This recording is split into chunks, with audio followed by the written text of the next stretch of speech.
Forecast with Thomas Geboy. Weather rates certified 11 years in a row. All right, and on that note, let's head over for a look at the forecast. And Thomas, I'm sorry, we're going to make you be creative on how to describe hot. Yeah, more summer heat on the way, right? I'm just going to say hot, hot. How about some more heat? And then it's going to be hot for you. So let's go ahead and get right into it. You're there for you headlines, plenty of sunshine, increasing heat.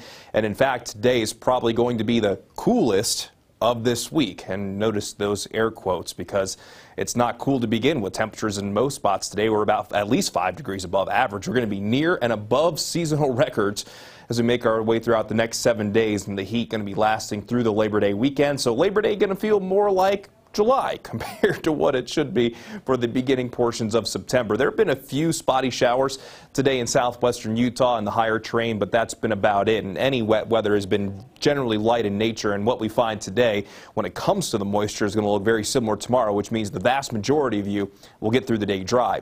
Here's the view from ABC4 News here with our colonial flag. Got a nice northwesterly breeze, but it feels like kind of a hot breeze, and it's going to be similar the next couple of days as well. Here's the view from Cedar City Airport with our Southern Utah University camera network. And normally when we would look at this camera, you could see building cumulus clouds off in the distance with thunderstorms not too far away.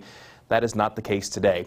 Your evening forecast in Salt Lake City, we're sitting at 95 degrees currently. By 9 o'clock, we'll only be in the lower 80s, so a warm evening ahead, but it should be pretty pleasant once we get to around and past sundown. And then by midnight, temperatures will be falling into the middle 70s before we eventually see those overnight lows along the Wasatch Front in the upper 60s to around 70 degrees.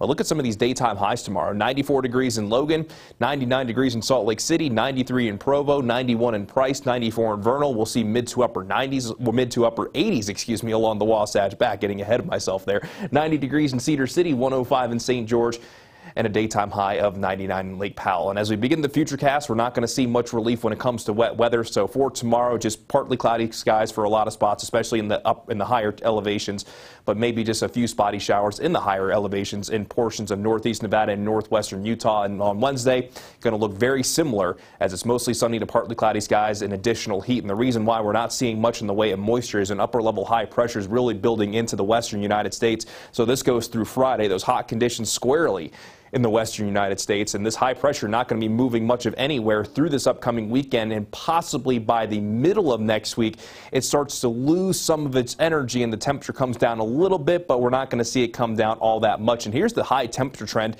in Salt Lake City over the next 6 days. So tomorrow close to 99 degrees, the record for tomorrow 100 degrees, but look at these temperatures and the records, corresponding records. 100 degrees basically Wednesday through Sunday, and for perspective, talking about just how hot it's going to be, the all-time record high in September is 100, and there's a chance that we beat that Thursday, Friday, and also on Saturday. And St. George is going to be hot as well. We're going to see that daytime high at and above 105 from Tuesday all the way through Sunday, then only down to 103 on Labor Day. Then along the Wasatch Front, those record highs are going to be in jeopardy basically over the next several days, with those daytime highs hovering around 100 degrees even through the Labor Day weekend.